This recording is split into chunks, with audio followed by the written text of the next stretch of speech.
माय माऊलींनो, तुम्हाला आम्ही माझी लाडकी बहीण योजना आणली।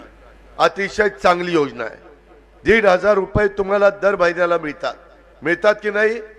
हो मिळतात। त्याच्यामध्ये जुलैला मी जाहीर केलं, जुलै ऑगस्टचे पैसे डायरेक्ट तुमच्या अकाउंटला दिले, मध्यस्थी ठेवला नाही, डीबीटी केली। कुणी त्याच्यामध्ये वेडेवाकडे प्रकार करायला नको। जुलै ऑगस्टचे पैसे 3,000 दिले, सप्टेंबरचे पुन्हा 1,500 दिले। आमच्या लक्षात आलं की दिवाळी नोव्हेंबरमध्ये पण आचारसंहिता लागेल। आचारसंहिता लागल्यानंतर काही गोष्टीला मर्यादा पडतात आणि म्हणून माझ्या बांधवांनो, भगिनींनो, आम्ही ऑक्टोबरमध्ये आचारसंहिता लागायच्या आधी तुम्हाला त्या ठिकाणी 3,000 रुपये पाठवले। त्याच्यातनं तुमची दिवाळी चांगली झाली। सुरुवातीला तुमचं रक्षाबंधनाचा कार्यक्रम तो त्या ठिकाणी चांगला झाला। आम्ही ओवाळणी दिली। माझी बहिणीला, माझ्या मायबाऊलीला सक्षम करण्याचं काम, सबल करण्याचं काम आम्ही केलं।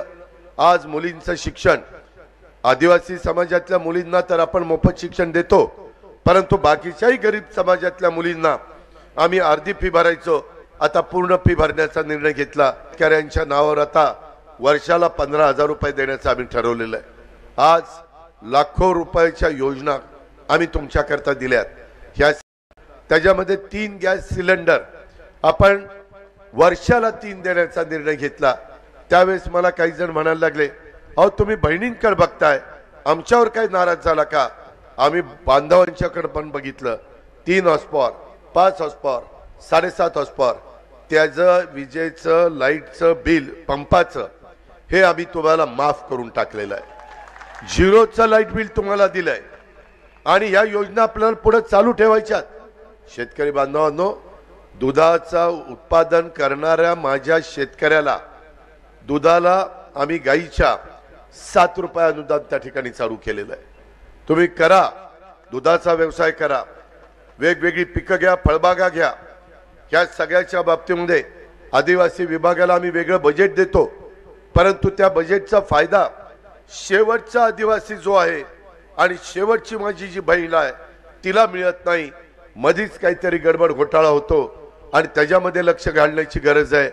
खावटी कर्जाच्या बाबतीमध्ये देखील तुम्हाला त्या बाबतीत ते तुम्हाला मिळालं पाहिजे। त्याच्या संदर्भात व्यवस्थितपणे आज देशाचे पंतप्रधान नरेंद्र मोदी साहेब 80 कोटी लोकांना मोफत अन्नधान्य देतात। का तर माझ्या देशातला एक देखील आई बहीण किंवा माझा बांधव हा उपाशी झोपता कामा नये, अशा प्रकारे आपलं सगळ्यांचं काम चाललेलं आहे। सगळ्या ज्या योजना आहेत ना, त्याला 75,000 कोटी रुपये खर्च येतो।